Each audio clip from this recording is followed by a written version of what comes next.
is via Signal TV channels 8 or probably 250 for high definition, and of course on facebook.com/onenewsph.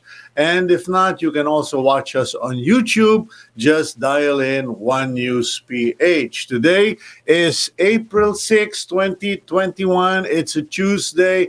I hope you are all somewhat adjusted to the second week of the enhanced community quarantine for the NCR Plus bubble.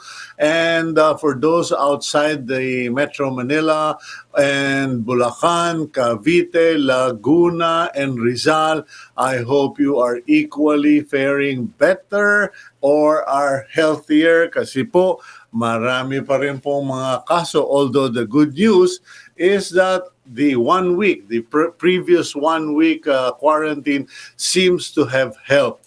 But please, just a word of caution. Every time the government or Okta Research or media groups say bumaba, the figures have slowed down, the cases have slowed down, or it is no longer on the rise, or it is contamination is less. Please, that doesn't mean that it is miraculous in nature. Pandemics and crises such as this take some time to really, kumbaga sa baha, maghihintay tayo. Hindi po yan yung flash flood na bara lang yung lababo mo. No, hindi po. Ito po ay pandemic. In any case, you can also watch us on Signal Play app. And it would help if you have PLDT home fiber internet because magaling po, maasahan at reliable. Thank you, Mr. Marco Borlongan. Today we are going to interview two gentlemen, regulars on agenda. First will be Presidential Advisor for Entrepreneurship Joey Concepcion because may mga nagsasabi po, sagarin na natin. So tapusin na natin. Let's just do this, solve this problem in a radical way. And some are saying, not just 2 weeks, let's do a full 30-day lockdown. Some are even saying a total lockdown, as in nobody goes out for the whole month of April. The question is, the government said, we can't afford it. We got no money. We can't give money to people. People will starve, etc. And some people say, well, people can go on a 10-day fast. Sabi nga ng mga pilosopo, di mag-fasting and prayer kayo. But we will find out from Joey Concepcion, what's the real score if we go to another week? We have the second week now. What if we do the third week? What if they push for 4 weeks instead of just 2? We'll find out from Joey Concepcion what his analysis, his views are on the matter. And after that, we will also be speaking with Mayor Toby Tiangco of Navotas kasi po pinapakiramdaman natin, is it possible for the mayors to just declare their own ECQs? Because here in Lipa City, Mayor David Africa did that. At least based on what the circular that I received, nagdeklara po siya ng ECQ dito sa Lipa City.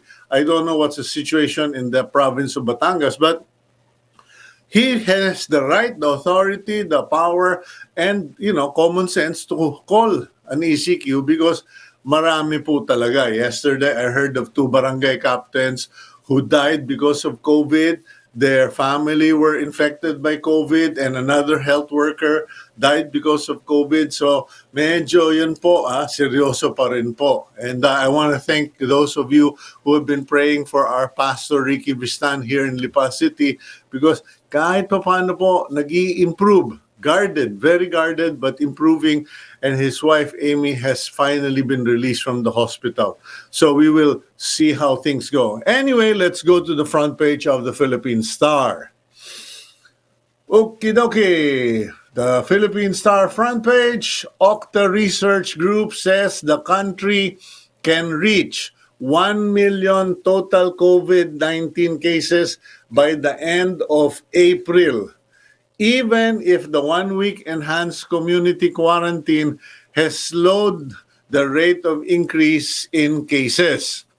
So yan po, no? Kahit na bumagal for the first week of April because of the 1 week quarantine, tuloy-tuloy pa rin yung pagtaas niyan.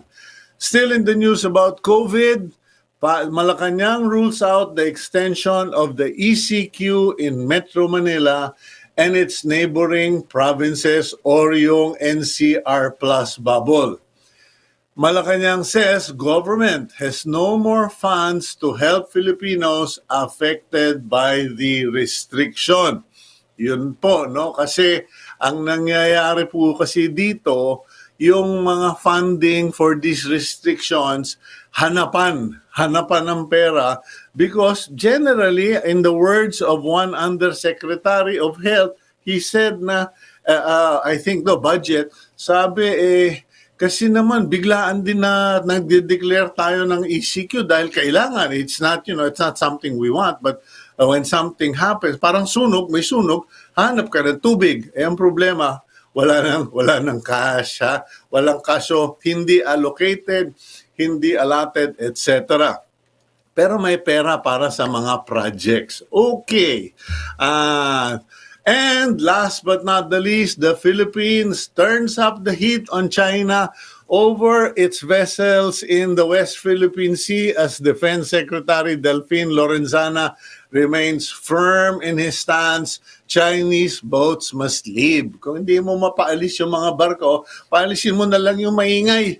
Yung maingay na ambassador nila na ang lakas ng dating. Okay, pero I'm not in a position to decide on those things. So let's just go to the program. Let's stay in the program. And we have with us Mr. Joey Concepcion, Presidential Advisor for Entrepreneurship. Good morning, sir. Hi, Cito. Good morning. Nice to see you again. Mga pareho tayong hindi na natutulog. Laging puyat.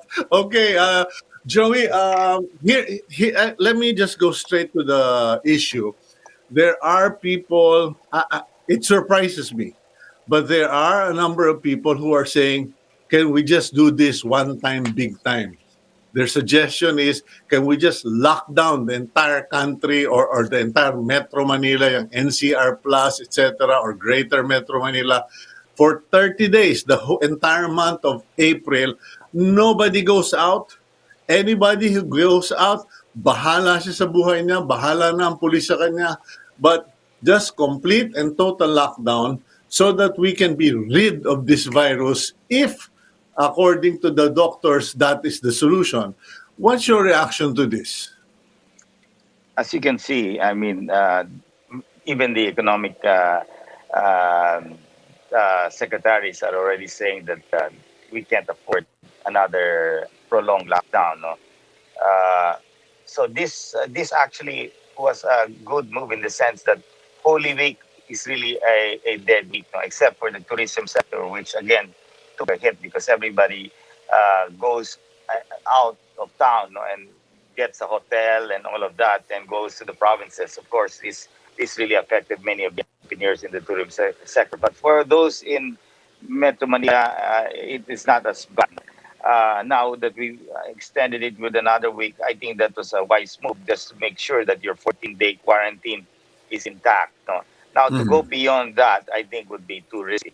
I don't think the economy can really afford it. Number two, I don't think we have enough ayuda to just keep giving out 20 billion, to those affected. No, so I think we have to look at it long term. I think the Philippines has so many holidays. No, if we just consolidate all of these holidays into one and get rid of those holidays, we have just too many. No, we have EDSA Day, we have all of this, and let's use these holidays properly. Because the way I see it, if we don't have, if this variants continue to mutate, then we will have this issue for quite some time. No. So I think we have to develop a strategy on locking down, and I'm for locking down when we are unable to control. But the real solution, Cito, is that the deployment of the vaccines are essential. No, that will give us another level of protection. That doesn't mean that once you give the vaccine, everybody can party out. No? I mean, it will give you another level of protection, and that is what we're trying to do. No, and unfortunately, the vaccines are arriving. a bit late. Our private sector from ASA is arriving still on end of May. No, it was supposed to be early May, but now it's towards the end of May. And you've got Moderna towards September and Novavax towards that same period. So they're all really late third quarter, fourth quarter. Astra with 17 million doses are the ones that will arrive much sooner. No, so Sinovac of the government is coming in, Covax is coming in. So we really have to pray that the vaccines are not delayed now with what's happening in India. Now they're blocking the exports for about 2 months. So all of these issues are coming out. No? Yeah. Uh, so in the meantime, I think the extension of 1 week is fine, but to go beyond another week, I think we should not do that. Let's reserve that for another time, no? And let's Yeah. see what really happens. Okay, can please bear with me, Joey. No, I think you know where I'm coming from. A lot of people are asking this question. Why do the business sector or the economic managers always keep saying that the government doesn't have the money, the economy can't handle another lockdown, and yet there are also another group of government officials who are saying the projects of government will continue, the infrastructure development, etc., etc. So parang when you say the economy can't take it, what do you exactly mean? Ano ba, what is at stake? Ano ba ang concern dito? Kasi yun ang tinatanong sa akin dito sa barangay eh. Sir Cito, ano ba ang si ibig nila sabihin hindi kakayanin ng economy? Ano bang economy ang sinasabi nila? Yeah, if you look at this, if you look at who are the ones that really help the economy, you basically need money, right? So the banks lend our MSMEs and medium and large companies. If the banks don't see that the economy is open, then they will be very careful in lending. If they don't see a good future for this country, that there will be a recovery, then they'll be more timid in lending. So many of our MSMEs are totally affected at this point in time, no? Except of course the essential sector. Now, many are already hurt badly and are not operating and are or those are really slightly above water. So when you have lockdowns like this, the malls are basically closed. Now, many people just decided to close, especially those in the services, the restaurant, and all of that. They've decided to close, and a lot of our entrepreneurs are in the restaurant sector. You have tourism, so this is going to affect the revenue generation of our LGUs. Now they will not be able to collect their the revenues. They will not be able to fund. In the end, the country will have a harder time because how will it? The economic legislate. I mean, the legislators passed the Create Bill and the Biennial Law, but all of these are looking at funding basically from people paying their taxes. No, so once people will not be able to pay tax because there's no income to pay, then you will see that that churn on that effect. So from the point of view of the government, they'll have to keep borrowing and borrowing money. At that certain point in time, will be deeply leveraged. Fortunately, today Secretary Dominguez has balanced our. We have a very good balance sheet, and that's why we investment grade, so we can ride this crisis. But if you keep it's really a balance between lives and livelihoods, and I'm not choosing who to save. No, I'm sure we have to save both to the best we can. No? And I think this is what they're trying to do, and it's very hard to balance lives and livelihoods until the vaccines really come. No, and Yeah, that's what but we have to hold on. Yeah, but Joey, we're talking because right now we are officially on our second week. These people who are pushing for a total lockdown, and I mean total, nobody goes out, are pushing for an extra 2 weeks. If we did the total lockdown of 2 weeks more, what will be the impact on business versus the impact on health? Because right now, a lot of the doctors I speak to are saying, we're losing this battle. People are dying all over the place. I'm losing a relative one a week, and I'm losing a friend one a week. And it's never been like that. And I have people who are telling me over the phone, Sir, kakaiba itong virus na ito ngayon. Unlike last year, ngayon ang dami na naming kaibigan na nadadali. So the general feeling out there is the livelihood is being propped up, but the lives are being lost. Well, I maybe beg to disagree there. No, I think by mere the government locking down the first whole Easter Sunday from the whole East Holy Week, and now Mm. extending it for another week. If you want to extend it for until the end of April, I think that's pretty drastic. No, we've seen Mhm. that last year when we locked down for 2.5 months. To me, on hindsight, the most we should have locked down last year was 1 month. Now, Mhm. uh, in a serious case like this, yes, maybe locked down 1 month, but at this point in time, I would suggest that we look at the numbers and let's see if it's really falling down. If it's on a downward trend, then we open up, no, and we Yeah. reserve another lockdown. Because if you use all your bullets, you won't anymore Mhm. have a chance to lock down. So if I would lock down 2 weeks for now, and then see how things go up, I still have room to lock down. If you go to the extreme.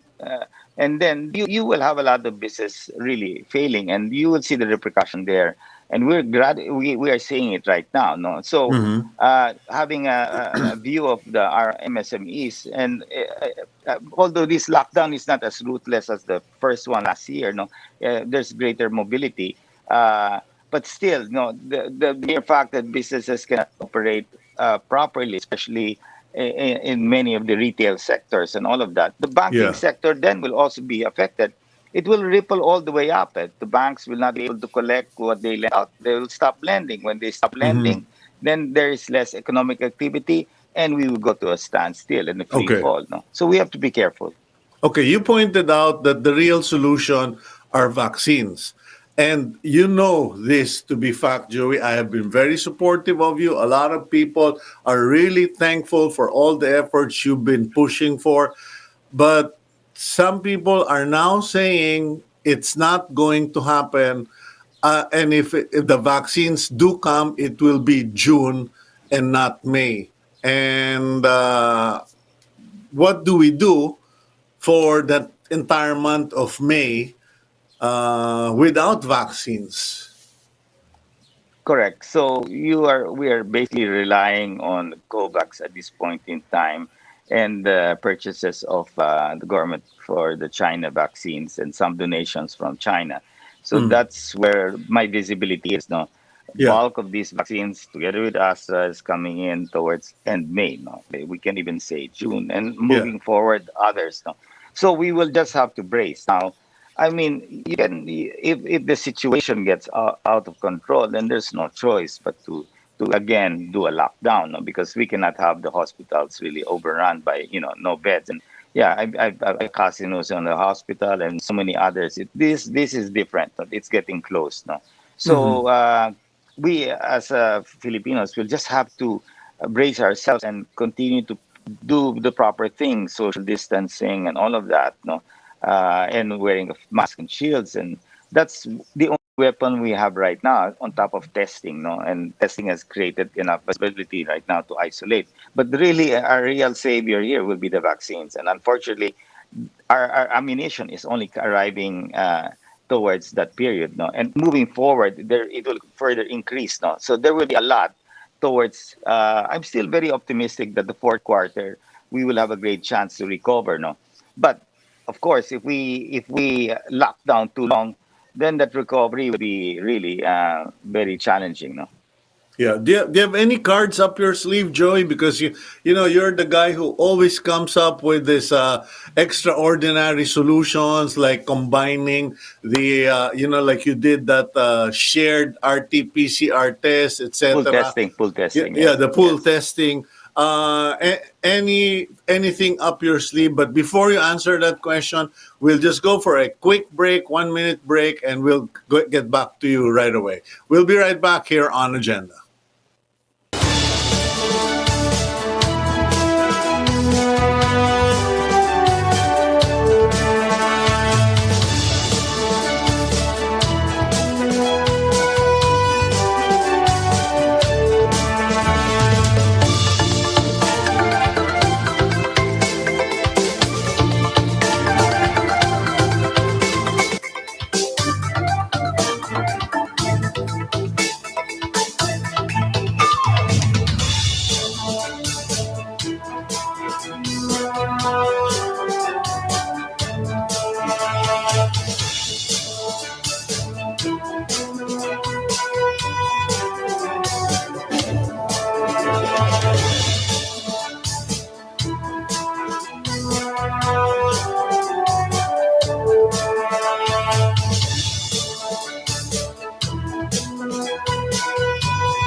Welcome back. Sorry, excuse me. Welcome back to the program agenda. I'm your host, Cito Beltran, and with us is Presidential Advisor for Entrepreneurship and Out of the Box Solution Finder, Mr. Joey Concepcion. Going back to my question, Joey, do you have any cards up your sleeve? If we can't get the vaccines until June and we can't lock down, any other option or contingency that we can fall on? Well, we still are funding research. Now we have pool testing right now that we're requesting the LGU's PCR pool testing to roll out because that will really increase their level, increase their capacity, no, and reach, and it will be cheaper. And of course, our saliva research on pooled PCR testing is ongoing right now. But Cito, what we're trying to do right now is, for example, Novavax, their EUA is still not out. They still submit. They have to submit the documents. Novavax is supposed to arrive in the quarter. So we're trying to push the distributors to really get it in. No?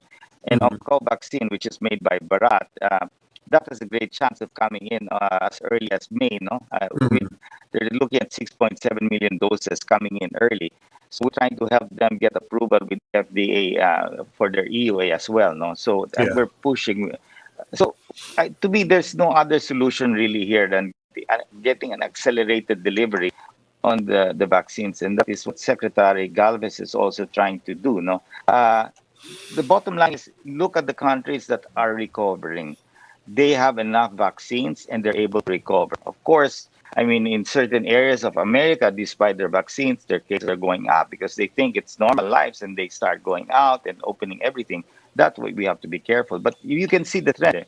In countries that are able to deploy the vaccines, definitely the cases are starting to go down. So in our case, we are now getting ready, the private sector. Now, the implementation, we've chosen Zwellig to be our logistics partner.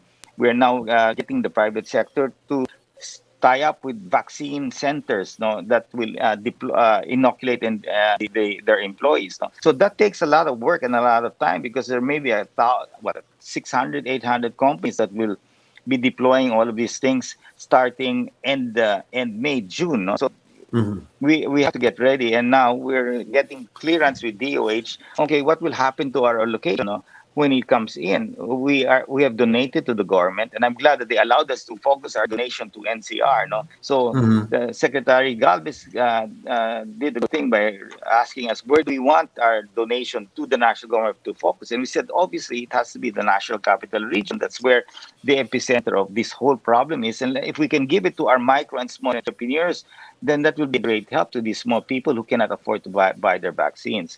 And on top of that, we're now laying out the whole plan, private sector, on how do we execute as fast as possible. So if it arrives, we deploy right away and vaccinate our employees as fast as possible.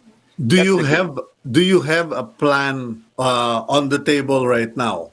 Because my team has just advised me, our executive producer has just advised me that there's something like 2 million Sinovac and Astrovac vaccines combined that will have to be distributed. Is the private sector willing and able to help in the redistribution as your own exercise or rehearsal for when you guys get your vaccines? That is the stash of the government that they have that will go to the LGUs, and they're now deploying. In fairness, many of these LGUs, they're also very well prepared and very organized. No? And for example, I'm told Mandaluyong is doing a great job in deploying the vaccines. So, and many other LGUs out there will have the chance. So these mayors are going to show that they can do it. No, remember, this is the test of leadership. No, in a time of crisis, if you do a good job, you're going to be reelected. I mean, in the same thing in the private sector, our motivation to doing this is saving lives, but of course, opening the economy. That is the primary motivation that we want to deploy the vaccines to be able to to open it safely. So that's why we are pushing it. And we know that the risk of a prolonged closed economy is going to be disastrous for our country and our Filipino people. And we can see that right now, that those who will be laid off, who have no pay, will go hungry, and then they will have no money to buy medicine. So the ayuda will come in that form, in which the government is now giving out. But then, can we afford to keep giving billions and billions of pesos, I'd rather put those billions in buying more vaccines, even if I have to pay a premium, to be able to get those vaccines earlier. And that's what we're Okay. trying to do. No? Well, just to clarify, okay, just to clarify, the vaccines are there, but some companies, some countries are kind of blocking the distribution of these vaccines globally until their own populations are covered for India, for America, and some parts of the EU. Now, we also have problems regarding the tripartite agreement with government. What are the snags? What's preventing us from just going? Because a lot of company owners are saying, why can't we just go out and buy our own? You know, wala nang daming arte-arte, natatagalan pa nitong tripartite. What is the situation? No, Sito, in fairness, the tripartite is the best thing that we did. I mean, us, the Mm-hmm. first group that created the tripartite, we prepared the contracts, we got Galvez to agree to it, and they signed it. Why? Because AstraZeneca would not sold the vaccines to us, and the Mm-hmm. private sector. What kind of indemnification cover can I give the vaccine company? That was their mandate. AstraZeneca Mm-hmm. said, "Look, you're going to buy it for $5, but look, we have to be covered with this indemnification." So the Mm-hmm. government had to play a role here, and that's why we also helped the government by donating part of what we bought at Mm-hmm. $5. That's so cheap compared to the others at $20. So we Mm-hmm. we shared half of that to the government voluntarily. I'd like to clarify that we were never forced by anyone, but we saw that being able to access vaccines, you needed government because they provide the indemnification only. But the vaccines will only honor the indemnification of a particular country and not private sector. What 400 companies will guarantee that in case something happens, we will shoulder the cost of those who have these side effects? Impossible. The private sector can't afford it. So the tripartite was really a must. It benefited government, it benefited the private sector, and it allowed us access Mm-hmm. to for these Okay. pharmaceutical companies. So Okay. there's a wrong notion that the tripartite is a hindrance. No, it actually was very quick. And in fact, all of these other guys already have their tripartite ready to go.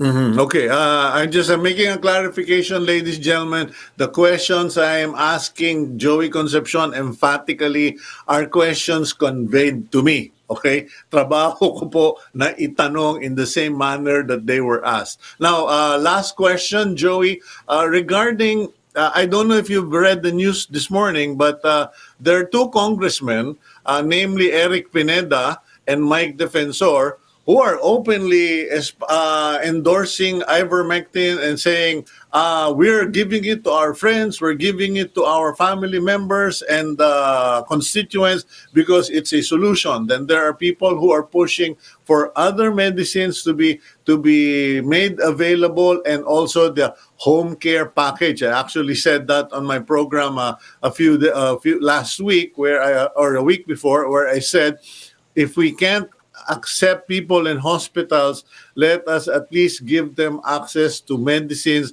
that they will be given by their doctors or hospitals if they have COVID symptoms. Now, what is your response to this, or have you seen this growing frustration and action in the private sector where people are just finding their own solutions and to hell with the law or with the government? Well, I've seen the letter of PCCI and various business organizations on ivermectin. I got a bottle for free, but my doctors advised me not to use it at all. No, I mean, Mhm. and these are I have a couple of doctors who I've asked for as a prophylactic. They suggest don't touch it for now.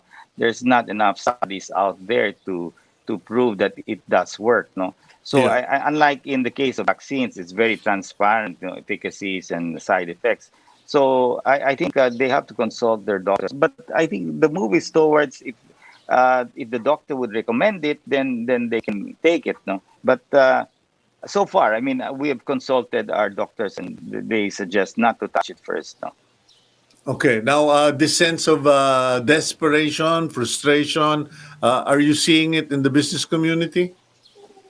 I'm seeing it really all over, and this everybody's this time is really scared of since a lot of people are dying, they can see that very clearly. People are getting sick, but and all over us, even in our company, our sales force was affected. So that affected our our group, and so now we're taking much more precaution, and working at home is becoming more or less a standard right now for us, especially at this level.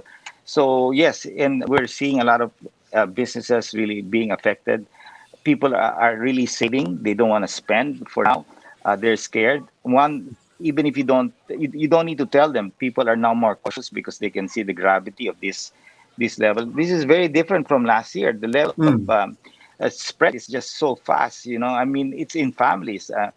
Every family is affected. No, our family is affected. I mean, not my family in particular, but my siblings. They're also affected. But gradually, they're young and they're okay. So they're fine. But it's for the elderly that get hit badly. And Sita, you and I are seniors, so we have to be extra careful.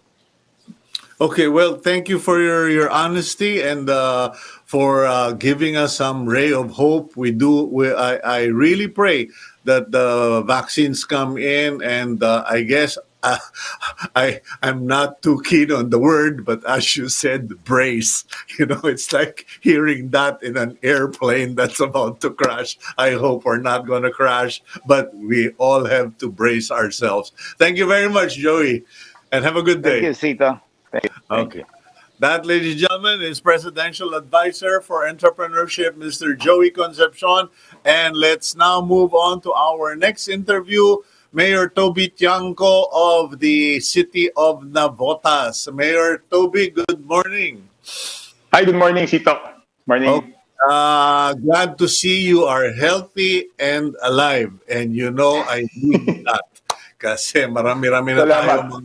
marami-rami na tayong mga kaibigang nadali at nagkasakit. What is the situation in Navotas, Mayor Chanco? Mataas pa po yung cases, no? Mhm. And kulang talaga yung isolation facility. So yung dating isolation facility that we converted into a vaccination center, now we will convert it back into an isolation facility. Mhm. Yung hospital po natin ay puno na po yung COVID ward. At ang problema po talaga is even yung national government, yung isolation facilities po ay puno na rin. So Mhm. sa ngayon, if in the past we did not allow home quarantine, now we are forced to allow it because wala na po talaga mapagdalan ng isolation facilities. No? Okay. Now, sa inyong tingin, the way you see things, is this worse than last year? Because a lot of people have expressed that, Sir, kakaiba ito. And why do you think it is?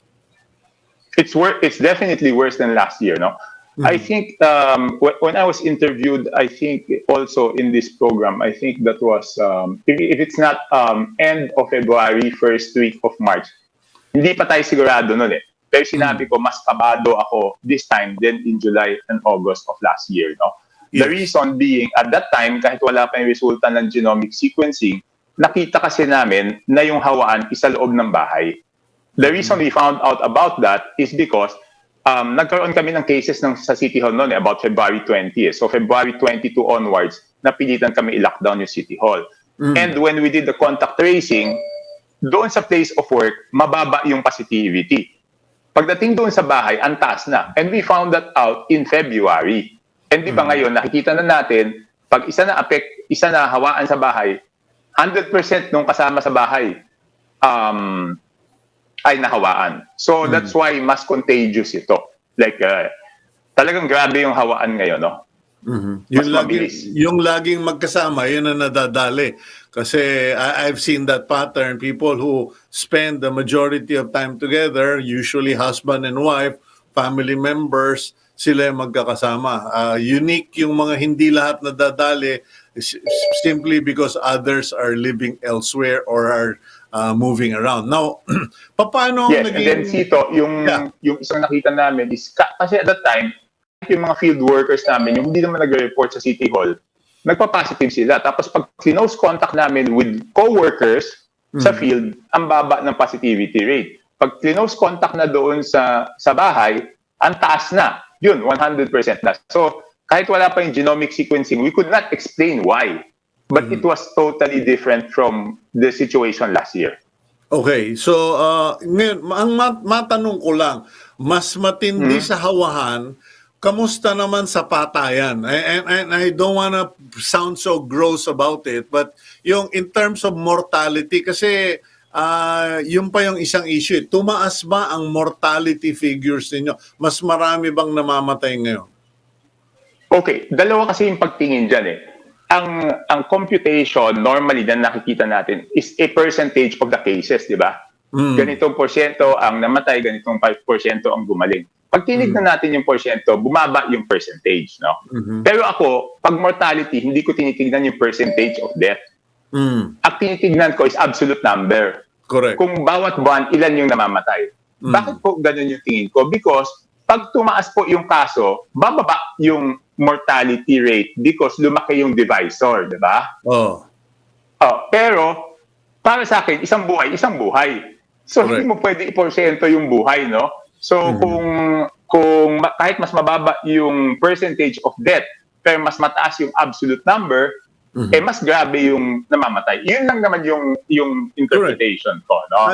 I agree with you, Mayor. I fully agree with you. Now, the question is, tumataas ba o mas madami ba ang namamatay ngayong taon, itong buwan na ito compared to last year?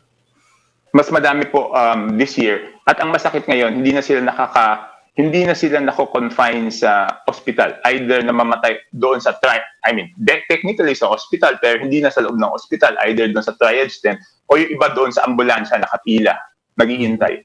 Hindi na nagagamot sa madaling salita. Kumbaga, hindi na inaabutan ng ICU, wala ng ER, hindi na nakakapasok sa hospital mismo, hanggang labas na lang ng hospital. Now, yes, correct po.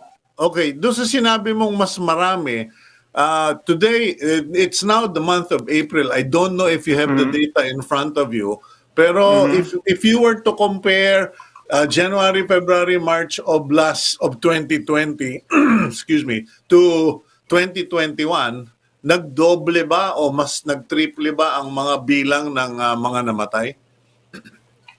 Sorry, I don't have it with me. But Cito, if you will recall, nagsimula tayo nito, the first case I think was March 6 last year, di ba? Yeah. So if you will compare it year to year ng April, mas madami definitely ngayon, no? Pero kung i-compare natin yung July and August, which was the peak last year, and yung ngayon, sa tingin ko, no, but I cannot, ang perception ko is mas mataas pa rin ang namamatay this time. Because we just compare the hospital capacity, di ba? Kung mas madami hindi nakakapasok sa hospital, ibig sabihin, mas madami ang namamatay. At, Cito, ngayon ko lang naramdaman na natakot yung tao sa COVID. For the past year, hindi ko naramdaman na natakot eh. Parang, okay lang yan. There is a way to get around it. Nagagamot naman yun sa ospital. But now, I think they feel na kahit kaya nilang bumili ng ospital, alam nilang hindi sila makakapasok sa ospital ngayon. So, money will not bring you into the hospital. So, I think kaya ngayon natatakot na rin yung mga tao. Which brings me to my point, Mayor. Kasi, for the longest time, ang naging policy, patakaran, or sistema ng messaging ng mga health officials, kalma, we are managing, we can beat COVID, etc., etc. Ngayon, may mga nagsasabi na ilabas na natin yung katotohanan na talagang papatayin tayo nitong COVID-19 na ito. Mas malala ang COVID variants ngayon kaysa last year. Diyan po ba sa Navotas, nagbago na kayo ng messaging and mindset? Have you changed the messaging and mindset in the way you address it to your constituents? Cito, we have not changed it because ever since the beginning, yun yung message namin, na mag-ingat po tayo. If you will recall also, di ba there were times na hindi kami tugma ng messaging. When they were saying, oh, safe na lumabas na kayo, buhayin yung ekonomiya. Di ba, I was one of those saying na madaming paraan kung paano buhayin yung ekonomiya, no? Pero hindi naman kailangan lumabas yung hindi essential. Even nung mababa yung cases, yan palagi yung sinasabi ko. Pakiusap po, lumabas lang po ng bahay kung kinakailangan. Kung hindi naman po kinakailangan, mas mabuti pong manatili sa loob ng bahay. Ngayon, sinasabing buhayin yung ekonomiya, yung mga may kaya sa buhay, pwede naman po yan gawin, magpa-take out or magpa-deliver. Of course, yung daily wage earner, yung talagang kailangan magtrabaho, ang message natin lagi doon is mag-ingat para tuloy-tuloy ang paghahanap buhay. That's why the reason we never changed it is in the first place, we were never messaging the way that they were saying na safe na, ganito. Hindi ganun yung mensahe namin. On our part is always mag-ingat. It was always wag lumabas kung hindi kinakailangan. Yun lagi yung messaging namin ever since before. Yes, natatandaan ko noon, medyo may mga nagsabi pa nga may pagkakontrabida ka. Ayaw mo makisama doon sa general direction ng Metro Manila mayors. But right now, ano ang balak mo dyan, Mayor Toby? Because I'm here in Lipa City. This is where we quarantined ourselves. And, most people think, ang swerte mo, Cito, nasa Lipa ka, nasa farm ka, etc. Naka-ECQ rin po kami dito dahil si Mayor David Africa, sabi niya, ay lekat, ang daming tinatamaan, mag-ECQ na. So, naka-ECQ kami dito. Diyan ba sa Navotas, assuming based on what Malacanang spokesperson have been saying that they cannot afford an extended version of the lockdown which will end Sunday of this week, kayo ba dyan sa Navotas, are you inclined to extend it further if your numbers don't change? Kasi yung numbers na nakikita natin, national, accumulated, and NCR. Pero paano kung yung numbers mo dyan sa Navotas ay hindi nagbabago o babahagya lang ang pagbabago? Are you inclined to use your authority as mayor and LGU to extend the ECQ?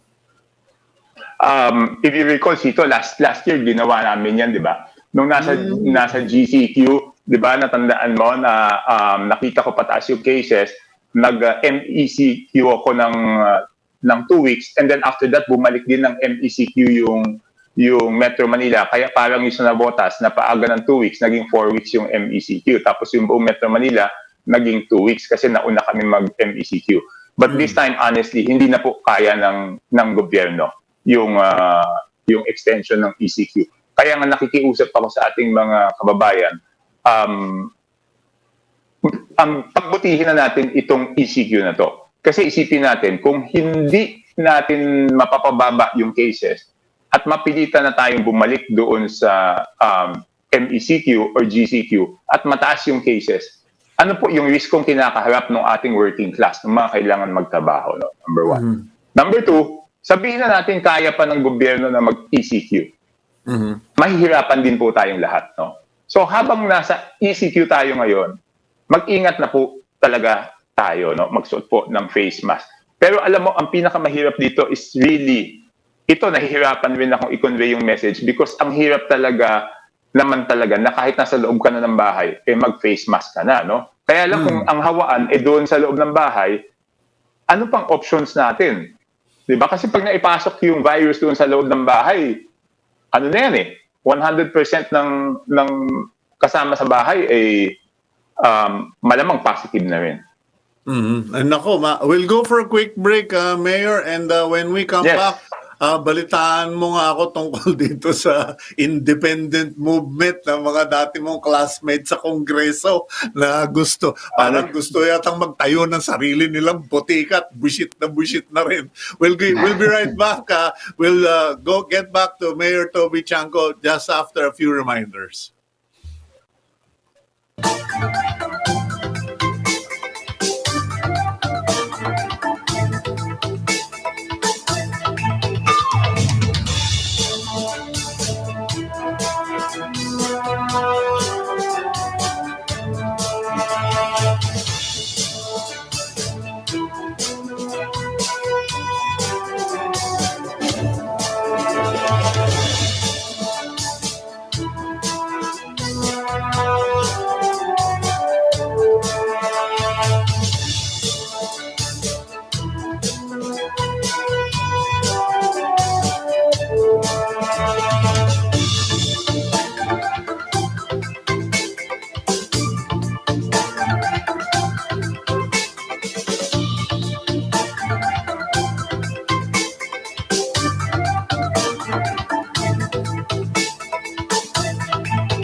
Okay, you're back here on Agenda. I'm your host, Cito Beltran, and with us is Mayor Toby Tiangco of Navotas. Mayor Tiangco? Yes, ito. Okay, may nagtapatanong dito na bakunahan ka na Mhm. ba raw? Okay, kung matatanda natin, nung Sabado lang po pinaalam sa amin na pwede na po yung mga mayors magpabakuna, no? Mm. So yesterday noon time, ako po ay nag-teleconsult. Nagkaroon ako ng Zoom consultation with my asthma doctor, no? Mm. And to get a medical clearance, no? And the advice sa akin is doon sa apat na maintenance medicine, meron isa doon that I have to stop for 1 week. So starting today, I have to stop it. Pag hindi ako nag-severe asthma within that 7 days na nakahinto, I can take the vaccine on the 8th day. So yun po yung sabi sa akin. Okay, so medyo komplikado because sinasabi rin nila pag senior citizen ka, hindi ka rin pwede sa Sinovac. So, ikaw naman, hindi ka pa naman senior. Hindi ko sinasabi senior ka. Ako senior kami. Hindi pa. Kami ni Joey Hindi pa. senior. So, Kanya lang, yes. mas marami kang puting buhok kaysa dahil sa sakit ng ulo mo.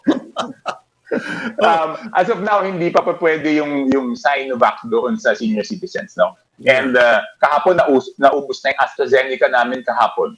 Mm-hmm. Oh, okay. So, how are you going to I cannot expect you to solve that shortage, but what are you going to do or what is being done to address this perceived shortage? Kasi na-pick up ko na rin sa ibang media outlet dito sa Pilipinas na everyone is saying naubusan na kami. And if I recall, yung first batch was 1.1 million, the last batch was 2 million, we are 100 million, so 110 million. So obviously, magkakaubusan. Paano ang gagawin nyo dyan sa Navotas kung ganyang naubusan ka na ng AstraZeneca, etc.? Yeah, so today, ang napunta na tayo doon sa, yesterday, A2 senior citizens, no? Since naubos na yung AstraZeneca, A3 na tayo today. Yun yung mga persons with comorbidity. So sila naman yung babakunahan kasi meron pa tayong Sinovac vaccines. Okay. So, hindi nyo ginagawa yung katulad sa Quezon City na iniikot nila lahat ng mga hospital na merong natira pang AstraZeneca para magamit sa mga senior citizen? Wala na talaga. I mean, doon sa Navotas, centralized po yung inventaryo natin ng bakuna. Wala na po talagang, kahit doon sa hospital, wala nang natirang AstraZeneca. Pinadminister na lahat kahapon. Okay. Nabanggit mo kanina, Mayor Toby, yung salitang tawag nito, itong salitang essential. Nag-comment itong isang viewer natin, ang problema yung interpretation of what is essential. Ang daming tao sasakyan sa labas ng NCR, sir, grabe pa nga traffic, hindi pang problem ng hawahan ay sa bahay, mga tao, pamilya na ang mga dapat mag-ingat. Diyan ba, meron ba kayong rule book on what is essential? Kasi baka mamaya tamaan na naman kayo ng lugaw is not essential dyan. No. Yung food, di ba? Maliwanag, yung food is essential. At saka yung industries allowed during ECQ, yun po yung sinasabi nating essential. Ang sinasabi naman natin hindi essential is yung katulad ng sinasabi nila dati na, di ba? If you recall, isa yung talagang ayaw pumayag noon is yung bata pasamahin doon sa mall, di ba? If you recall, in the past, there was a proposal na ganon. Hindi po ako, talagang tumutol ako doon sa yung bata pasamahin doon sa mall kasi sinasabi nga ng mga health experts na yung bata is high risk, no? And kung makikita natin ngayon, Cito, yung data, ang pinakamataas na age range ng nagka-COVID ngayon is 20 to 39. Hindi Correct. na yung senior citizens, no? Mm-hmm. So, yun po. Okay. May nagpapatanong, pwede bang itanong tungkol dito sa Navoq band? Ano ba ito? Navoq band. Okay. Yung Navoq band, alam mo, Cito, when we had our lowest cases in February 7, 33 cases lang, no? nyo, 33 cases February 7, 2 months after na sa 1,424 cases po ang Navotas. Ganyan po kagrabe yung sitwasyon. So nung nahandun kami doon sa mababang kaso, 33 cases, gusto namin pababain, sabi namin, pag 10 to, safe na. 10 sa buong Navotas, safe na. Paano natin mapapababa? So nag-iisip kami noon, paano mapapababa? Nag-order kami ng, alam mo yung band sa ospital na sinusuot. Kaya lang may QR code. May QR code. Para ang plano namin noon is lahat ng close contact, pag naging close contact siya, hindi na siya makakaalis ng bahay. Because at that time, nung mababa yung cases, ang ginawa namin, close contact pa lang, naka-isolate. And then, pag nag-positive ka, diretso ka sa CIF. Pag nag-negative ka, tsaka ka palang makakauwi sa bahay. So sabi namin, just in case tumaas yung kaso, hindi na natin ma-isolate yung mga close contact kasi kulang yung community isolation facility. So isip tayo ng Q-band. So may QR code yun, iska-scan ng telepono yung QR code. So alam namin, tapos naka-geofence yung bahay, alam namin kung umaalis ka doon sa bahay mo or hindi. Ngayon, ang nangyari is, sa dami ng cases, di ba, napilitan kami mag-home quarantine at nagkaroon ng lockdown areas. Buti na lang, meron kaming Q-band kasi lahat ng naka-home quarantine at lahat ng kasama niya sa bahay, whether positive or negative, kakabitan sila ng Q-band. Okay. Lahat ng nasa lockdown area, kakabitan sila ng Q-band.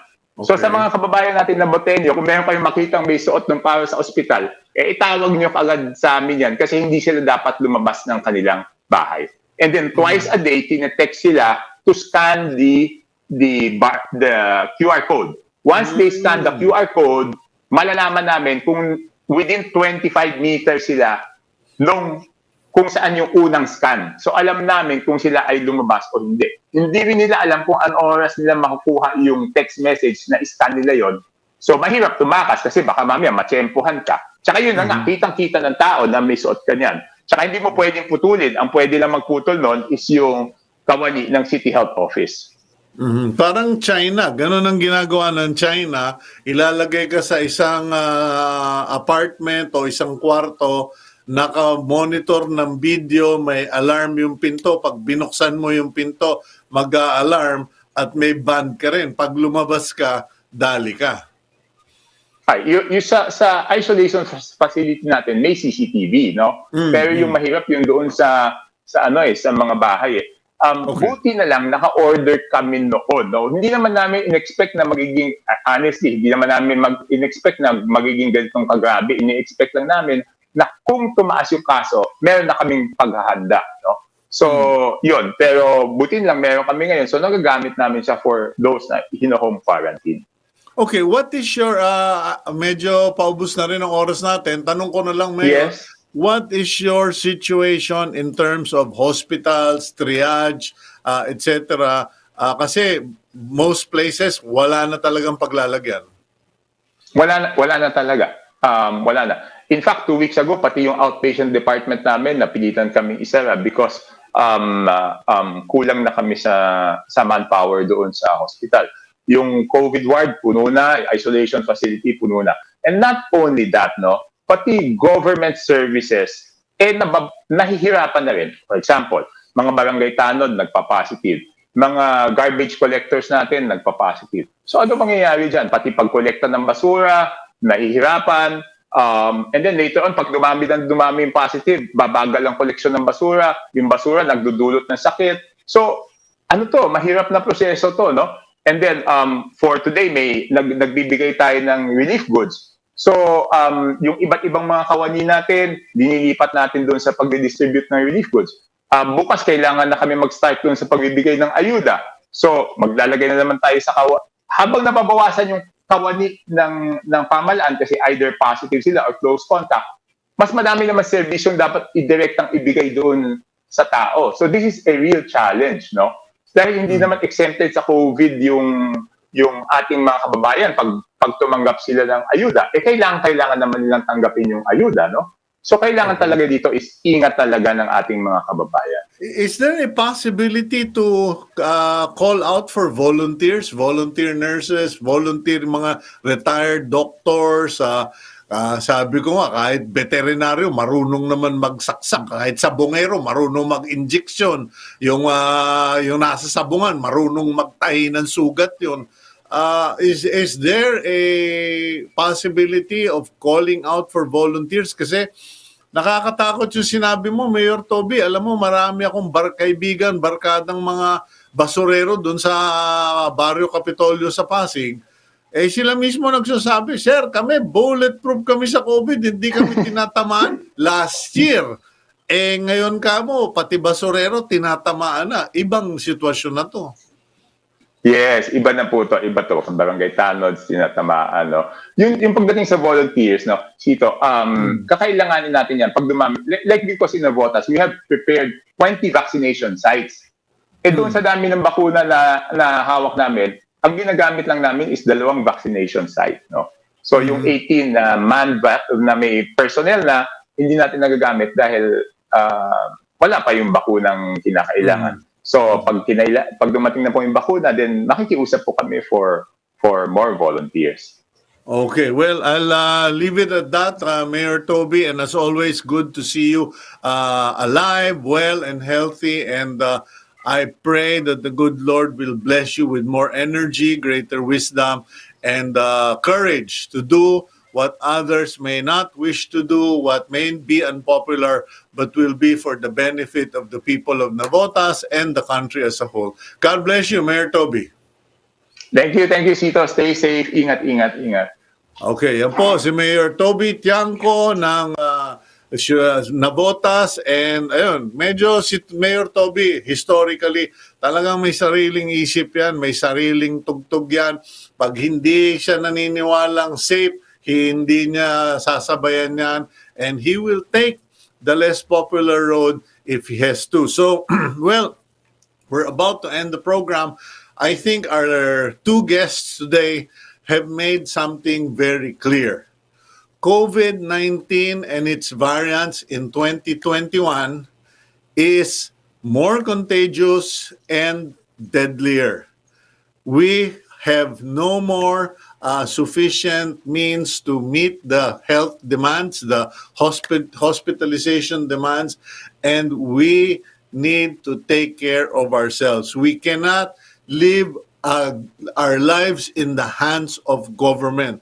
Government can only do so much. It is up to us to take care of ourselves. So please, kung kailangan kayong maging masungit, snabero, snabera, snabibay, do so.